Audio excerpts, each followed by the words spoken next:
అవి భూలోకంలో తామర పువ్వులు, చెరువుల్లో ఉన్న తామర పువ్వులు. తామర పువ్వులు వికసించడం గొప్పే ఉంది. నిన్ను చూడగానే మా హృదయ పద్మములు వికసిస్తాయి. నువ్వు మాలో ఉన్నటువంటి జ్ఞానం అనేటటువంటి పద్మాన్ని, 6 పద్మములను, షట్చక్రాలనే పేరుతో ఉన్న వాటిని వికసింపచేసి ఆరోగ్యమిచ్చే పరమాత్మవి. సూర్యభగవానుడి యొక్క అనుగ్రహం ఉంటే వరసగా మనలో మూలాధారము, స్వాధిష్టానము, మణిపూరకము, అనాహతము, విశుద్ధి, ఆజ్ఞ అని పిలువబడే ఈ 6 చక్రములు వికసిస్తాయి. ఈ చక్రములకు పద్మము అని కూడా పేరు. అందువల్ల ఈ షట్పద్మములను వికసింపచేసే భగవానుడివి నువ్వు. చక్రములకు పద్మం అనే పేరు ఉందా లేదా అంటే మీరు లలితా సహస్రనామం చదివారు కదా. లలితా సహస్రనామంలో 300 నామములకే నేను అర్థాలు రాశాను. వాటి ఉపదేశం కూడా అందరికీ ఇచ్చాను ఒకప్పుడు. ఏ నామము యొక్క అంతరార్థం ఏమిటి, కథార్థం ఏమిటి, పురాణార్థం ఏమిటి, ఆ నామం చదివితే దానివల్ల ఏ ఫలితం వస్తుంది, ఒక్కొక్క నామాన్ని ఎలా మనం ప్రయోగించుకోవచ్చో రాశాను. ఆ తర్వాత ఎందుకో కానీ 300 నామాల తర్వాత నాకు అవకాశం కుదరట్లే. 305 రోజులు పురాణాలు చెప్పుకుంటూ ఉంటే ఏమైపోతుందంటే ఈ చదవడంలో అయిపోతుంది కానీ రాయడానికి కుదరడంలా. ఆ 700 నామాలు రాయండు అని శిష్యులు నన్ను దాదాపు 1 ఏడాది నుంచి చాలాసార్లు అడుగుతున్నారు. ఐశ్వర్యయోగం అనే పేరుతోటి 300 నామాలు ఇచ్చాను. మిగతా నామాలు కూడా ఇస్తే లోకానికి ఎంతో ఉపయోగపడుతుంది. అందులో ఉన్న భాష్యం ఇంత పూర్వం ఉన్న ఏ భాష్యంతో సంబంధం లేకుండా స్వతంత్ర ప్రతిపత్తితో రాశాం. అర్థము అటువంటిదే. ఆ నామం చదవడం వల్ల ఏ ప్రయోజనం వస్తుందో, ఎలా ప్రయోగించాలో, ఎన్ని రోజులు చదవాలో, ఏ నైవేద్యం పెట్టాలో కూడా చెప్పాం. అందులో ప్రత్యేకంగా వజ్రేశ్వరి, వామదేవి, వయోవస్థ వివర్జిత, సిద్ధేశ్వరి, సిద్ధ విద్య, సిద్ధమాత, యశస్విని, విశుద్ధి చక్రనలయ, రక్తవర్ణ, త్రిలోచన, ఖట్వాంగాది ప్రహరణ, వదనైక సమన్విత, పాయసాన్నప్రియ, త్వక్స్థ, పశులోక భయంకరి, అమృతాది మహాశక్తి సంవృత, డాకినీశ్వరి, అనాహతాబ్జనలయ, శ్యామాభ, వదనద్వయ, దౌష్ట్రోజ్వలాక్షమాలాధిధర, రుధిర సంస్థిత. ఈ నామాలున్నాయే వీటిల్లో ఒక్కొక్క చక్రాన్ని ఒక్కొక్క పద్మంతో పోల్చారు. అనాహత అబ్జము అన్నారు. అనాహతమనే చక్రం కింద వాడారు ఇతరులు, కానీ లలితా సహస్రనామంలో అనాహత పద్మం అన్నారు. సహస్రారాంబుజారూఢ, సహస్రార పద్మము అన్నారు. ఇలా ఒక్కొక్క పద్మములో అమ్మవారు ఒక్కొక్క రూపంతో ఉంటుంది. ఉదాహరణకు అనాహతాబ్జనలయ, అనాహత పద్మంలో అమ్మ ఉన్నది. అప్పుడు ఆవిడ శ్యామాభ, శ్యామల వర్ణంలో ఉంటుంది. ఒక రకమైన ఆకుపచ్చ రంగులో ఉంటుంది. శ్యామల వర్ణం అంటే ముదిరినటువంటి వరి పొలం ఎలా ఉంటుందో ఆలోచించండి. పసుపచ్చ రంగులోకి రాకుండా, మరీ లేత రంగులోకి రాకుండా, కొంచెం ముదిరినప్పుడు పైరు ఎలా ఉంటుందో వరి, ఆ రంగుని శ్యామ అంటారు. అనాహత పద్మంలో ఉన్న అమ్మవారు శ్యామల వర్ణంలో ఉన్నది, ముదురు ఆకుపచ్చ రంగులో ఉన్నది. అప్పుడు ఆవిడ వదనద్వయ, 2 తలలతో ఉంటుంది. ఇలా మొత్తం అంతా వర్ణనే. వీటిని పద్మములతో పోల్చారు. అటువంటి పద్మములు వికసించాలంటే, అమ్మవారి అనుగ్రహం పొందాలంటే, ఈ 6 పద్మములలో ఉన్న అమ్మవారు ఈ రూపములతో ఉండాలంటే సూర్యుడు అనుగ్రహం ఉండాలి. మళ్ళీ సూర్యుడి యొక్క అనుగ్రహం ఉంటే లాభం ఏమిటి? సూర్యుడు లోక బాంధవుడు, లోక గురుడు. ఆయన మన శిరస్సు మీద నుంచి పాదం వరకు కూడా తన కిరణములను ప్రసారం చేస్తే వరసగా ఈ 6 చక్రాల్లో ఉన్నటువంటి అమ్మవారు పద్మమును వికసింపచేసి అందులో రూపముతో దర్శనమిస్తుంది. అప్పుడు ఆవిడ 2 తలలతో, 6 తలలతో, 8 తలలతో, ఇలా రకరకాల తలలతో కూర్చుంటుంది. కూర్చుందంటే ఈ 6 పద్మములు మనకి ఈ లోకంలో సుఖమిస్తాయి, ముక్తి ఇస్తాయి. ఇలా మానవుడికి జ్ఞానమును అందించేటటువంటి 6 పద్మములను వికసింపచేసే కిరణములు కలిగిన లోకబాంధవ మీకు నమస్కారం. నాకివి ఏలనా కవిని నవ్వక నెచ్చలు నీవే అర్ఘ్యముల్ గైకొను మార్కి మానుతులు గైకొను నీ కరుణా విలోకన శ్రీకి నివాసమై వెల్లయ జేయుము మమ్ము సమస్తలోక శోభాకర ఓ దివాకర ప్రభాకర భక్తజన ప్రభాకర. ప్రభు, మేము ఒక్కొక్కప్పుడు మంత్రోపాసన చెయ్యలేక, మంత్రములు చదవలేక, సంధ్యావందనం చేసేటప్పుడు ప్రక్రియ మొత్తం తెలుసుకోలేక అమాయకులమై నీ దగ్గరకు వచ్చాం. అంటే ఇంతమంది దేవతలకు కూడా ఒక్కొక్కప్పుడు సంధ్యావందనం చేసే విషయం తెలియట్లేదనమాట. మనమేం భయపడక్కర్లా. అయ్యో సంధ్యావందనం చేద్దామంటే ఆచమనం ఎలాగో తెలియటం లేదు, పెదవులు ఎప్పుడు తుడుచుకోవాలో తెలియటం లేదు, నీళ్లు ఎప్పుడు నెత్తిమీద చల్లుకోవాలో తెలియటం లేదు, పాప ప్రాయశ్చిత్త మంత్రం తెలియటం లేదు అని బెంగ పెట్టుకోవాల్సిన అవసరం లేదు. వీలున్నంత వరకు తెలుసుకోండి. ఇప్పుడు దేవతలు చెప్పిన మాట వినండి. దేవతలు అన్నారు, మేము సంధ్యావందనం చేద్దామనుకున్నాం. ఎందుకంటే సంధ్యావందనం చేయకపోతే మేము పశువులతో సమానం గనక. సంధ్యావిహీనాహ పశుభిః సమానాహ అని శాస్త్రం చెబుతున్నది. సంధ్యావందనము చెయ్యని వారు పశువులతో సమానులు. అందుకని సంధ్యావందనం చేద్దామని వస్తే సంకల్పం గుర్తుకు రావటం లేదు. ఏ సమయంలో పాప ప్రాయశ్చిత్త మంత్రం ఏమిటో తెలియట్లేదు, పాప ప్రాచీన మంత్రం తెలియటం లేదు, ద్రుపదాదివ ముంచెత్తుని కూడా అనలేకపోతున్నాం. అలాంటప్పుడు మేమేం చేసాం? పరమాత్మ, మేము మంత్రములను ఉచ్చరించలేకపోతున్నాం, బుర్ర పని చేయటం లేదు, అందువల్ల కేవలం గాయత్రీ మంత్రపూర్వకంగా అర్ఘ్యం మాత్రమే ఇస్తాము అని మా దేవతలమంతా కొంతకాలం పాటు చేతుల్లోకి నీళ్లు తీసుకుని నీకు అర్ఘ్యమును మాత్రమే ఇచ్చాం. అప్పుడు నువ్వేం చేశావు? నాకివియేల నాక, ఇదేంటి మంత్రం లేకుండా ఉత్తి అర్ఘ్యం ఇస్తున్నారే అనలేదట. నాక అంటే అనక, ఇవెందుకు నాకు, మంత్రం లేని ఈ సంధ్యావందనం పనికిరాదు, అర్ఘ్యప్రదానం పనికిరాదు అని ఏమాత్రం తిరస్కరించక నువ్వు మా అర్ఘ్యాలు సేకరించావు. నువ్వు ఎంత కరుణాస్వరూపుడువయ్యా. మేము ఏ ప్రక్రియ చేయలేదు, మంత్రం చదవలేదు, తంత్రం తెలియదు, విధి విధానం తెలియదు, కేవలం నీళ్లు చేత్తో పుచ్చుకుని నీకు అర్ఘ్యం ఇచ్చాం. అలా అర్ఘ్యం ఇస్తే కూడా జాలిపడిపోయేట్టాయన.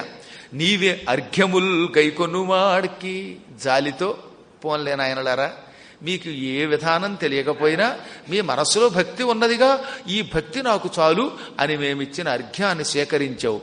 స్వీకరించి మా నమస్కారములు అందుకుని నీ కరుణతో మమ్మల్ని చూచావు. దాంతో మాకేమైంది? సకల శోభలు కలిగాయి. కేవలం అర్ఘ్యప్రదానమునకే సంతోషించి లోకములన్నిటికీ శోభమునిచ్చేవాడు నీవు ఎంత గొప్పవాడివి. చిన్నవాటికి కూడా సంతోషిస్తావు అన్నమాట. ఒకసారి ఆలోచించండి మీరు. మన ఇంటికి వచ్చాడు ఎవడన్నా, వచ్చి నీకు దానం ఇద్దాం అనుకున్నాను అన్నాడు, మనం సంతోషపడ్డాం. తీరా దానం ఇవ్వడానికి వచ్చాను కానండి శక్తి లేదండి, తమలపాకులు మాత్రం చేతిలో పెట్టి పట్టుపమ్మంటున్నాను. పట్టుపండి అంటే ఒళ్ళు మండదా మనకి. మా ఇంటికి రండి అని పిలిచాడండి. పిలిచి మీకు గొప్ప దక్షిణ ఇస్తానన్నాడు. ఉట్నే పిలిస్తే పర్వాలా, మీకు మంచి దక్షిణ ఇస్తాను అని తీసుకెళ్ళాడు ఒక ఆయన. వెళ్ళాక దక్షిణ అంటే కేవలం తమలపాకులను 2 అరటిపళ్ళని చేతిలో పెడితే, ఓరు దుర్మార్గుడు ఎంత పని పాడు చేసి ఇంటికి పిలిచి దక్షిణ ఇస్తానంటే ఇదే అని సామాన్యుడు బాధపడతాడు. నిజంగా సంధ్యావందనంలో సూర్యభగవానుడా మనస్ఫూర్తిగా మంత్రపూర్వకంగా నీకు అర్ఘ్యం ఇస్తున్నాము అని పిలుస్తున్నాం. ఆయన వచ్చాడు. తీరా వచ్చాక మంత్రం లేదు, తంత్రం లేదు, ఉత్తి నీళ్లు ఇస్తున్నాం అన్నాం. ఆ మాత్రానికి ఎవడు సంతోషిస్తాడు? ఆయన సంతోషించాట. సంతోషించి ఏం చేశాడు? ఈ లోకములో ఉన్న వారందరికీ, ఈ సంధ్యావందనము చేసిన వారు, వారి కుటుంబ సభ్యులు, వారి బంధువులు, వారి స్నేహితులు అందరికీ శోభిచ్చట. ఒకరికి శోభ ఇవ్వడం కాదు, సంధ్యావందనము చేసిన వాడి ఒక్కడికే నువ్వు సంపదిస్తే అది పెద్ద గొప్ప కాదు. మేమిచ్చిన ఈ కాస్త అర్ఘ్యం స్వీకరించి మొత్తం మా కుటుంబములన్నిటికీ శోభని ప్రసాదించిన అవ్యాజ కరుణామూర్తివి, నీకు ఏమని నమస్కారాలు ఇవ్వగలుగుతావు?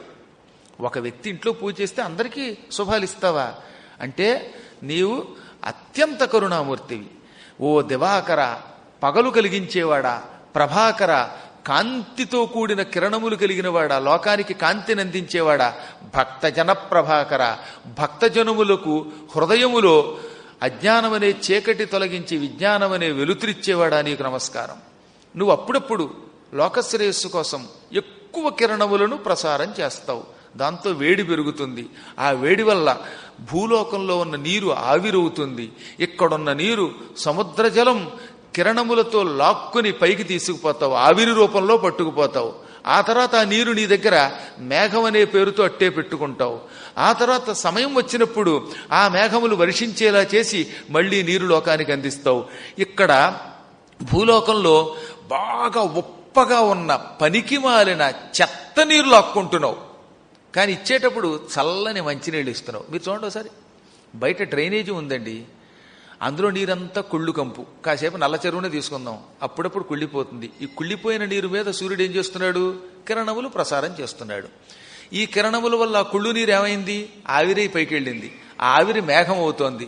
ఆ మేఘం వర్షిస్తే ఇప్పుడు కుళ్ళు నీరు రావట్లా, స్వచ్ఛమైన నీరు, తీయని నీరు వస్తోంది. మా దగ్గరున్న కుళ్ళు లాక్కుంటున్నావు, మంచినీరు ఇస్తున్నావు. నువ్వు ఎంత మంచివాడివి. సముద్రం దగ్గరికి ఎడతావు, సముద్రంలో ఉన్న ఉప్ప నీరంతా లాక్కుంటావు. దాని బదులుగా వర్షాకాలంలో మంచి నీరు ప్రసాదిస్తావు. అబ్బబ్బబ్బ, ఇంత మంచి దేవుడు ఎక్కడున్నాడు, నువ్వే మా అందరినీ కాపాడుతున్న మంచి దేవుడు అన్నారు వాళ్ళు. సలిలముల అదిగా గలుగు సర్వ పదార్థములు సేకరిస్తున్నావు. అసలు ఇంకొక గొప్పతనం కూడా ఉన్నది నీ దగ్గర. భయంకరమైన దుర్వాసన వచ్చే వస్తువుని నీ కిరణములతోటి కొంతకాలానికి ఎండగట్టేసి కంపు లేకుండా చేస్తావు. ఓ జంతువు చచ్చిపోయింది, ఆ జంతు కళేబరం కుళ్ళిపోతుంది అనుకోండి, దాని మీద సూర్యకిరణములు ప్రసారం అవ్వకపోతే ఆ కుళ్ళు అలా పెరిగిపోయి ప్రపంచానికి చాలా హాని చేస్తుంది. సూర్యుడు ఏం చేస్తున్నాడు, ఈ కుళ్ళు జంతువుల మీద కూడా తన వేడి తీక్షణమైన కిరణములు ప్రసారం చేస్తున్నాడు. అందులో ఉన్న బ్యాక్టీరియా చంపేస్తున్నాడు. దాన్ని బాగా ఎండగడుతున్నాడు. ఎండగట్టబట్టి ఈ వాసన రాకుండా పోతోంది. నిజంగా సూర్యభగవానుడు అనేవాడు లేకపోతే, ఈ ఎండనేది లేకపోతే అసలు ఈ జంతువుల కళేబరములు గుట్ల గుట్లగా అయిపోయి ప్రజల్ని నాశనం చెయ్యవా, ఈ ప్రపంచానికి రోగాలు ఇవ్వవా? ప్రభు, మాకు వస్త్రములుంటాయా? రోజు నువ్వు వస్తున్నావు కాబట్టి మా బట్టలు ఆరుతున్నాయి. నీవు అగ్ని రూపంలో మమ్మల్ని ఎప్పటికప్పుడు వస్త్రధారణ చేసేటట్టు అనుగ్రహిస్తున్నావు. నీవు కిరణములను ప్రసారం చేయబట్టే పంటలు పండుతున్నాయి. నీ కిరణములే అగ్ని రూపంలో మళ్ళీ మాకు ఇంట్లో వంటకు ఉపయోగపడుతున్నాయి. ఈ విధంగా తినడానికి ఇస్తున్నావు, కట్టుకోవడానికి ఇస్తున్నావు, త్రాగడానికి ఇస్తున్నావు, మాలో అనారోగ్యాలు తొలగిస్తున్నావు, ఎప్పటికప్పుడు భూమిని స్వచ్ఛపరుస్తున్నావు. అసలు స్వచ్ఛ భారత్ నీదే. అటువంటి నీకు నమస్కారం. దినములకు సంధ్యలకును రాత్రికి నిదేవ, చంద్రికకు కారణము నీవు సర్వమును మహాత్మ, నీ చేత సంవ్యాప్తమై వెలుంగు బ్రహ్మ రుద్రాచ్యుతాకార ప్రణవసార. నువ్వే పగటికి మూలకారకుడివి, సంధ్యలకి మూలకారకుడివి. నీ వల్లే రాత్రి ఏర్పడుతున్నది. నీవు ఏ వైపు గెడుతున్నావో ఆ వైపు పగలు, రెండో వైపు రాత్రి అవుతోంది. ఈ విధంగా నువ్వు అటు ఇటు తిరగబట్టి కదా పగలు రాత్రి అవుతున్నాయి. వెన్నెల నువ్వే ఇస్తున్నావు. నువ్వు చంద్రుడి మీద నీ కిరణములు ప్రసారం చేస్తావు. చంద్రుడు నీ వేడి స్వీకరిస్తాడు. ఆయన ఏం చేస్తున్నాడు, చల్లదనం ఇస్తున్నాడు. నిజానికి చంద్రుడిచ్చేది కూడా సూర్యకిరణమే, కాకపోతే ఆయన సూర్యుడి వేడి తీసుకుంటున్నాడు, ఇటు చల్లదనం ఇస్తున్నాడు. ఈ విధంగా చంద్రికలకి వెన్నెలలకు నీవే మూలకారకుడివి. ఈ సర్వము నీవే మహాత్మ, అంతటా వ్యాపించిన పరమాత్ముడివి నువ్వు. నీ చేత ఈ జగత్తంతా ప్రకాశిస్తోంది, సృష్టింపబడింది, పోషింపబడింది, లయింపబడుతున్నది. బ్రహ్మ రుద్ర అచ్యుతాకార ప్రణవసార. నువ్వే బ్రహ్మవి, నీవే రుద్రుడివి, నీవే విష్ణువువి. ఈ త్రిమూర్తుల రూపంలో ఉన్న పరమాత్ముడివి, ఓంకార స్వరూపుడవు నీవు. అటువంటి నీకు నమస్కారం అని దేవతలంతా ఆయన్ని స్తుతించగానే ఆయన ప్రసన్నుడై, దేవతలారా, విశ్వకర్మ నాలో ఉన్న వేడిని తగ్గిస్తున్నప్పుడు మీరు నా దగ్గరకు వచ్చి ఎంత అపూర్వ స్తోత్రం చేశారు. ఈ స్తోత్రం ఈ రోజు నుంచి ఆరోగ్య స్తోత్రంగా జగత్తులో ప్రసిద్ధికెక్కుతుంది. దీనిని భక్తితో శ్రద్ధతో ఉదయం పూట పారాయణ చేసిన పుణ్యాత్ములకు ఆరోగ్యం ఇస్తాను. మాధ్యాహ్నిక సమయంలో పారాయణ చేసేటటువంటి వాళ్ళకి మంచి ఆహార పదార్థాలు, దాంతోపాటు కట్టుకోవడానికి వస్త్రాలు ఇస్తాను. ఇటు భుక్తి, దాంతోపాటు వస్త్రం ఇస్తాను. సాయంకాల సంధ్యా సమయంలో ఈ స్తోత్ర పారాయణ చేసేటటువంటి వారికి సుఖనిద్ర, ఆరోగ్యము, ఆనందము ప్రసాదిస్తాను. నేను సకల లోకాలకి ఆదిశక్తి అయినటువంటి విష్ణుస్వరూపుణ్ణి. ఇప్పుడు నా శరీరము నుంచి విశ్వకర్మ బయటికి తీసిన ఈ 90% కిరణములున్నాయే, ఈ కిరణములు వ్యర్థం కాకూడదు. సానపట్టి గీకాడు ఆయన, బయటికి లాగాడు ఈ కిరణం. ఈ తేజస్సు లోకమునకు ఉపయోగపడాలి. కాబట్టి ఏం చేస్తే బాగుంటుందో ఆలోచించండి అనగానే దేవతలంతా విశ్వకర్మకేసి తిరిగి, సూర్యభగవానుడి తేజస్సు నిస్తేజం కాకూడదు, వ్యర్థం కాకూడదు. వీటితో మంచి మంచి ఆయుధాలు, వస్తువులు తయారు చేసి మహాత్ములైన త్రిమూర్తులకి వాళ్ళకి ఇవ్వకూడదా అన్నారట. వెంటనే విశ్వకర్మ ఆ కిరణాలను తీసుకున్నాడు. అందులో కొంత భాగం అందమైన చక్రంగా మార్చాడు. అదే సుదర్శన చక్రం. ఆ సూర్యకిరణములతో సుదర్శన చక్రం చేశాడు. విష్ణువుకి ఇచ్చాడు. మంచి శూలం తయారు చేశాడు, ఈశ్వరుడికి ఇచ్చాడు. ఈ శూలమునకు అవినాకము అని పేరన్నమాట. ఎప్పటికీ నాశనము కానిది, ప్రళయకాలంలో కూడా వెలిగేది, భక్తులకు శుభాన్నిచ్చేది. అందుకే దానికి అవినాకము అని పేరు. అటువంటి శూలం శివుడికి ఇచ్చాడు. బ్రహ్మగారికి కమండలం ఇచ్చాడు. ఆ తర్వాత వసువుల్ని పిలిచాడు. వాళ్ళకి శంకువులు మొదలైన ఆయుధాలు ఇచ్చాడు. యమధర్మరాజు గారికి ఆ తర్వాత అందులోంచే ఒక పాశం కూడా తయారు చేసి ఆ పాశం యముడికి ఇచ్చాడు. వరుణుడికి వరుణ పాశాలు ఇచ్చాడు. కుబేరుడికి ఓ మంచి ఎప్పటికీ వాడని తామర పువ్వుల దండ తయారు చేశాడు. ఇలా ఒక్కొక్కరికి ఒక్కొక్కటి చొప్పున తయారు చేసేట అందరికీ ఇచ్చాడు. ఆ తర్వాత సూర్యభగవానుడు అందరినీ ఆశీర్వదించి ఈ కిరణములు అందరికీ ఆయుధాలుగా వస్తువులుగా ఉపయోగపడ్డాక దివ్య దృష్టితో చూసి, ఓ ఇల్లాలా, ఆత్మీయురాలా, నీవెక్కడున్నావు అని పసిగట్టాడు. ఆవిడ ఉత్తర కురుభూములలో, ఇప్పుడు మనం రుద్రప్రయాగ అంటున్నామే, ఆ ప్రాంతంలో ఆడుగుర్రము రూపంలో తన కోసమే తపస్సు చేస్తోంది కనిపెట్టాడు ఈయన. వెంటనే ఈయన కూడా మళ్ళీ మగ గుర్రం రూపం ధరించాడు, అశ్వరూపం ధరించాడు, హుటాహుటిన బయలుదేరాడు.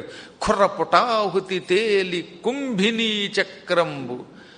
ఆహతి అంటే దెబ్బ, ఖుర్ర పుటాహతి గిట్టల దెబ్బతో ఆయన గుర్రం అయ్యాడండి. గుర్రానికి ఏముంటాయి? గిట్టలుంటాయి. ఈ గిట్టలతో నేల మీద దబ దబ అడుగులు వేస్తూ దూక్కుంటూ వెడుతున్నట్ట. ఆ గుర్రం రూపంలో ఆయన నేల మీద పరిగెడుతూ ఉంటే ఆయన కాలి గిట్టల దెబ్బలకి భూదేవి అదిరిపోయింది, దుమ్ము పైకి లేచిపోయింది, భూమి ఈ బరువు తట్టుకోలేక కిందకి కురుంగిపోయింది. దాంతో ఏమైంది? ఇంత బరువుకి భూమి కిందకి దిగడంతో ఆదిశేషుడి పడగలు కొంచెం చితికిపోయాట, నలిగిపోయాట. ఆదిశేషుడు తెల్లబోయి, భూమి హఠాత్తుగా ఎంత బరువు అయిపోయావేమిటి? హాయిగా 1000 పడగల మీద మోస్తూ ఉండగా నువ్వు ఎక్కువ బరువు పెరిగి నా పడగలను కొంచెం చితకబొడుస్తున్నావు, నలగొట్టేస్తున్నావు. ఎండలో పడిపోయిన తామర పువ్వుల్లో ఉన్నాయి పాపం ఆయన పడగలు. మంచి వేసవకాలంలో తెల్ల తామర పువ్వులు పట్టుకొచ్చి ఎండలో పారేస్తే ఏమవుతాయి? ఎండ దెబ్బకి ఈ తామర పువ్వులు కొంచెం కమిలిపోతాయి. అలా నా పడగలు కమిలిపోతున్నాయి. ఏమిటంటే ఆవిడ నవ్వి, నువ్వు విష్ణు స్వరూపుడివే, నీకు తెలియదేముంది? సూర్యభగవానుడు, సూర్యనారాయణుడు గుర్రం రూపంలో పరిగెడుతున్నాడు. ఆ బరువు నేను తట్టుకోలేక నేను అదిరిపోతున్నాను, నా వీపంతా వాచిపోతోంది బాబు అనగానే ఆదిశేషుడు, నారాయణ స్వరూప కొంచెం వేగం తగ్గించు. స్త్రీ పాపం భూదేవి సున్నితమైనటువంటి శరీరం కలిగింది, సున్నితమైన మనస్సు కలిగింది. కాబట్టి ఆవిడ కొంచెం జాగ్రత్తగా చూసుకున్నట్ట. నిజంగా భూదేవి చాలా సున్నితమైనదే, కాకపోతే మనం సున్నితమైన వాళ్ళం కాదు కనుక గుణపాలతో పొడి చేసి డ్రిల్లింగులు చేసేసి ప్రాజెక్టులు కట్టి కొండలు పిండి చేసి పారేస్తారు. రామరామ కొంతకాలానికి కొండలు ఉండవేమో. ఈ మానవుడు కొండలు మింగేస్తాడంటే ఏదో అనుకున్నాను నేను. ఇదేనమాట, బద్దలు కొట్టి పారేస్తున్నారు అనమాట, ఎక్కడికక్కడ. దీనివల్ల భూమి ధ్వంసం అవుతుంది. భూమి ధ్వంసం అయితే విధ్వంసం అవుతుంది భూమి. అప్పుడు అందరం భూమి గర్భంలోకి ఇరుక్కుపోతాం. కాకపోతే ఇంకా లోపలికి ఇరుక్కుపోయాక మనం అక్కడ పురాణం చెప్పుకుంటాం, మనకేం ఇబ్బంది లేదు. ఈ పగలగొట్టిన పాపాత్ములు మాత్రం నలిగి చచ్చిపోతారు. మనం ఎక్కడికి వెళ్ళినా పురాణం చెప్పుకుందాం, మనకేం భయం లేదు. మనం పుణ్యాత్ములం, మనం భక్తులం, మనకేంటి భయం? ఈ విధంగా పరమాత్ముడు ప్రార్థించగానే ఆదిశేషుడు ఆయన కొంచెం వేగం తగ్గించాడు, మెల్లగా వెళ్ళాడు. దాంతో దుమ్ము ఆగింది. భూదేవి ఎక్కువ బాధపడలేదు, బరువుకి కిందకి దిగిపోలేదు. ఆదిశేషుడికి బరువు తగ్గింది గనక సాంత్వనం కలిగింది, ఊరట కలిగింది, ఓదార్పు కలిగింది. ఆ తర్వాత గుర్రం రూపంలో ఈయన ఎక్కడ తపస్సు చేస్తోందో సంధ్యాదేవి అక్కడికి వెళ్ళాడు. సంధ్యాదేవి దూరం నుంచి ఈయన చూచింది. అమ్మాయ, ఇంతకాలానికి ఈయనకి నా మీద ప్రేమ కలిగి కాస్త కాంతి తగ్గించుకొచ్చాడు. ఎంతకాలం భయంకరమైన ఉగ్రమైన తేజస్సుతో లోకాలని నన్ను పీడించాడు, ఈయన జాలిపడ్డాడు అనుకుని ప్రేమగా తోకను అల్లార్చి నమస్కరించిందిట. ఎలాగో కొంతకాలం గుర్రం రూపంలో ఇక్కడ ఉన్నావుగా, మనం ఇక్కడే ఉందాం. ఎప్పుడు ఆ పైన ఉన్నప్పుడు డ్యూటీయే, అసలు లీవ్ ఇవ్వడం లేదు బొత్తిగా. పద్మాకర్ గారైనా సంవత్సరంలో 10 రోజులు లీవ్ ఇస్తున్నారు ఆయనకి. 365 రోజులు 355 రోజులు ఉపన్యాసం చెప్పి ఒక 10 రోజులు మాత్రం చెప్పకుండా ఉంటున్నారు. నాకు అది కూడా లీవ్ లేదని ఆయన బాధపడి, ఇక్కడే నేను మొగ్గుర్రం రూపంలో ఉంటాను, నువ్వు ఆడగుర్రం రూపంలో ఉండు. మనం లేనప్పుడు పైన అగస్త్య మహర్షి ఎలాగో ఆ రథంలో కూర్చుని సూర్యుడు చేసే పని చేస్తాడు అని అగస్త్యుడిని కాసేపు సూర్యుడి గుర్రాల మీద కూర్చోబెట్టి, సూర్యుడి రథంలో కూర్చోబెట్టి, సూర్యుడి బదులుగా ఆయన్నే ప్రకాశించమని ఈయన భార్యతో పాటు అక్కడ ఉండిపోయాడు. సంవత్సర కాలం మళ్లీ భూలోకంలో మొగగుర్రం రూపంలో అశ్విని రూపంలో ఉన్నటువంటి సంధ్యాదేవి దగ్గర ఆయన ఉండిపోయాడు. అప్పుడు వారిద్దరికీ ముందిద్దరు కవల పిల్లలు పుట్టారు. నాసత్యులు అంటే కవల పిల్లలు వాళ్లే అశ్విని దేవతలు. అశ్వ రూపంలో ఉన్న సూర్యుడికి, అశ్విని రూపంలో ఉన్న సంధ్యాదేవికి వాళ్ళు కొడుకులై పుట్టారు. అందుకే వాళ్ళని అశ్విని దేవతలు. వాళ్ళ అమ్మ అశ్విని, ఆవిడ పుత్రులు గనక అశ్విని దేవతలు, అశ్వినులు అని పిలువబడ్డారు.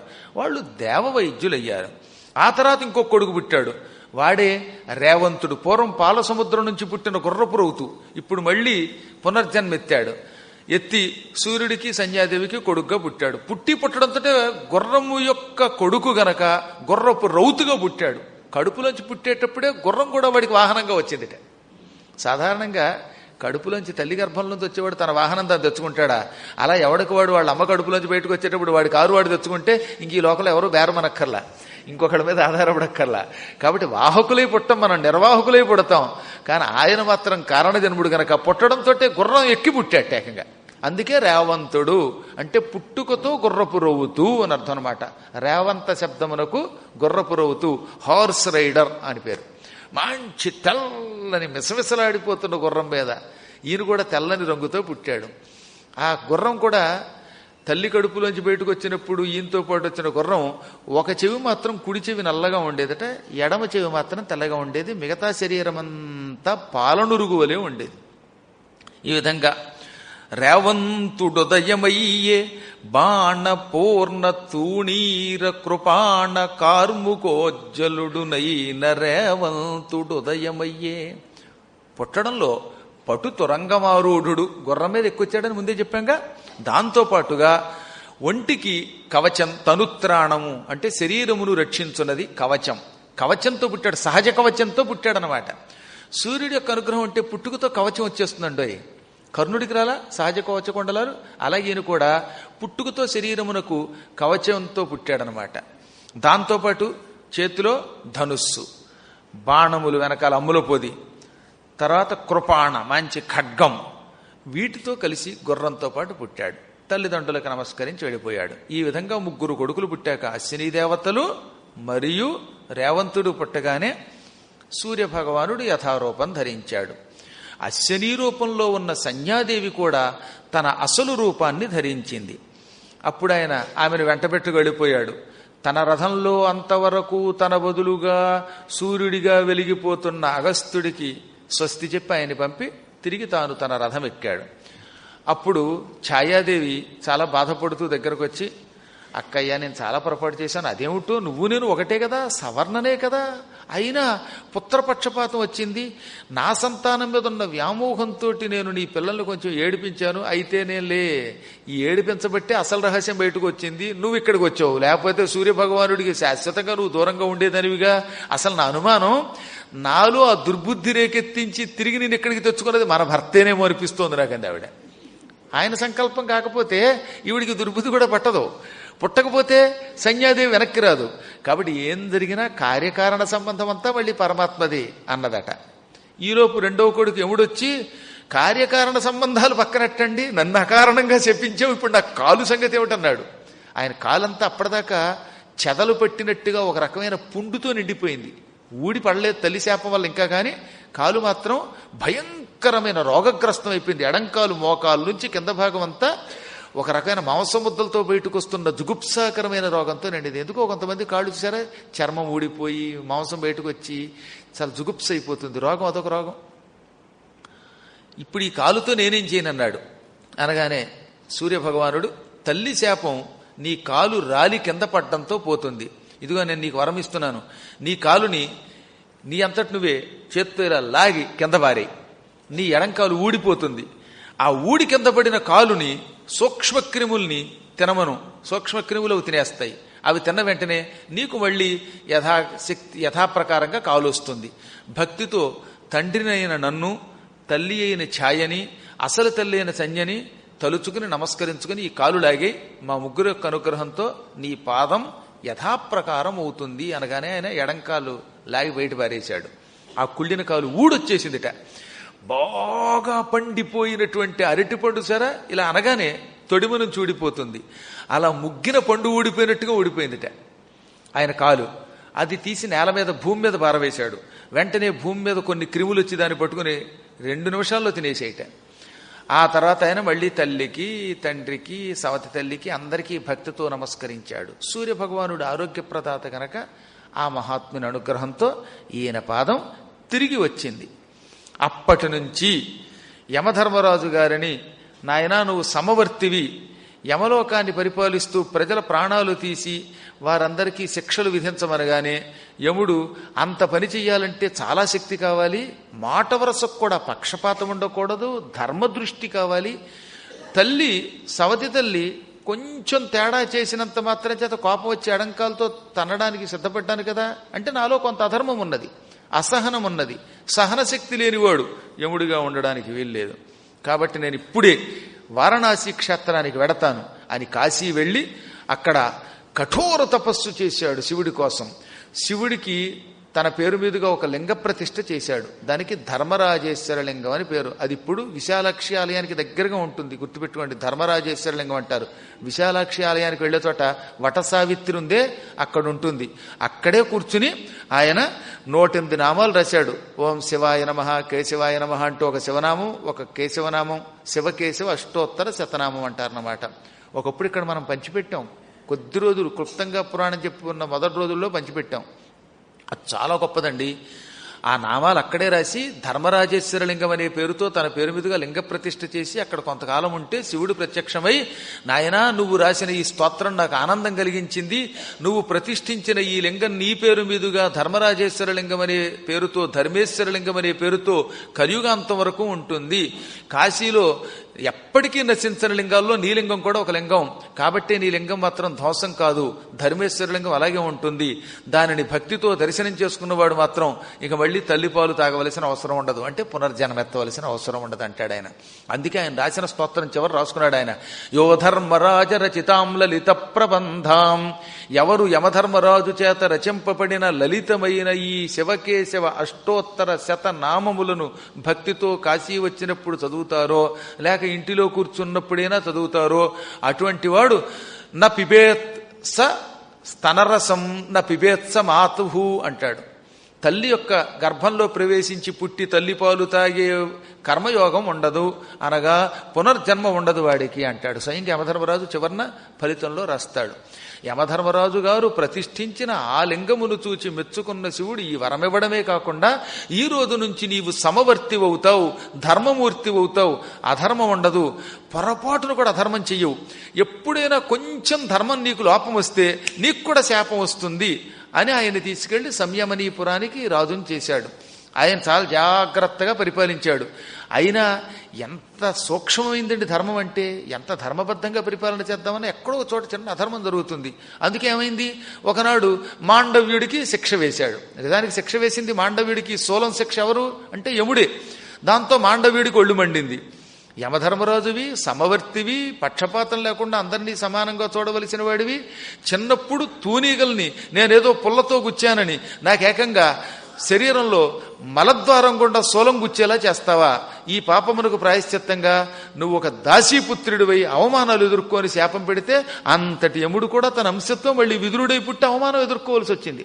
ఇక్కడ మీరు ఒకటి చూశారో లేదో, ఒక సాధువుకి, ఒక మునికి, ఒక ఋషికి శిక్ష విధించాడు యముడు.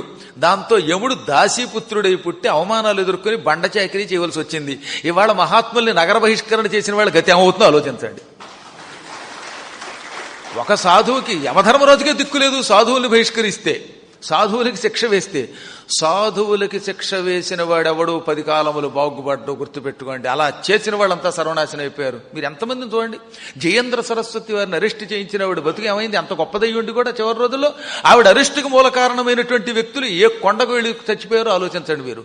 కాబట్టి మేము ఇలాగే చెబుతాం ఉన్నదన్నట్టుగా, దానివల్ల మాకు వచ్చే నష్టం లేదు. కానీ సాధువులకి మాత్రం శిక్ష వేయకూడదు. సాధు పురుషుల్ని ఒక ఊరి నుంచి బహిష్కరించడం వేళకోణం అనుకుంటారా? ఇది ఏమన్నా? సాధువులు ఎక్కడుంటే అక్కడ మనకి సాధువుల యొక్క దర్శనం వల్ల పుణ్యం కలుగుతుంది. సాధువునాం దర్శనం పుణ్యం దోషణం మహాపాపకారకం అన్నారు. సాధువుల్ని దర్శనం చేస్తే పుణ్యం, స్పర్శనం చేస్తేనే పాపాలు పోతాయి, దూషిస్తే సర్వనాశనం అయిపోతాడు ఎవడైనా సరే. ఎంత తపశ్శక్తి కూడా సాధువుల్ని దూషించిన వాడు, సాధువుల్ని బహిష్కరించిన వాడిని కాపాడదు. ఎన్ని యజ్ఞములు చేయనివ్వండి, మరెన్ని చేయనివ్వండి. కాబట్టి మానవుడికి అత్యంత ప్రమాదకరమైనది ఈ ప్రపంచంలో ఏదైనా ఉందంటే అది సాధు దూషణ. ఈ రోజు నుంచి గుర్తుపెట్టుకోండి. మనం వీలుంటే సాధువుల్ని పూజించండి, లేదా మాట్లాడుకూరుకోండి, అంతేగాని వాళ్ళ జోలికి మాత్రం వెళ్ళవద్దు. సరే, యమధర్మరాజు గారు హాయిగా వెళ్ళి ఆ విధంగా లోకాలను పరిపాలించుకున్నాడు, నరకలోకాన్ని. ఆ తర్వాత అశ్వినులు దేవ వైద్యులయ్యారు.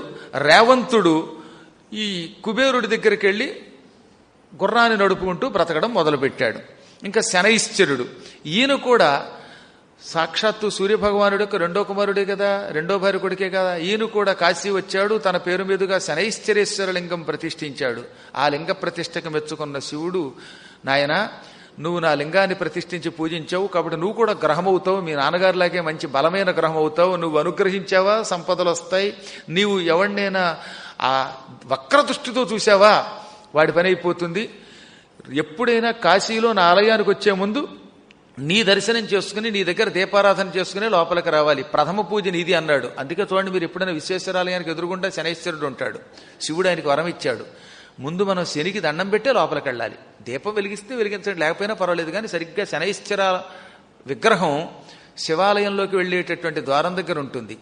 మనం కాశీ వెళ్ళినప్పుడు తప్పక డుంటి విఘ్నేశ్వరుడు మొదలైన వాళ్ళని చూశాక శనికి కూడా నమస్కరించి అప్పుడు విశ్వేశ్వరాలయంలోకి వెళ్ళి దర్శనం చేసుకుంటేనే పుణ్యం వస్తుంది. అది క్రమ పద్ధతి. కాశీకి వెళ్ళాం ఊరికే వెడితే ఉపయోగం లేదు, ముందు డుంటి విఘ్నేశ్వరుని చూడవలసిందే. ఆ తర్వాత అన్నపూర్ణ దర్శనం. అన్నపూర్ణ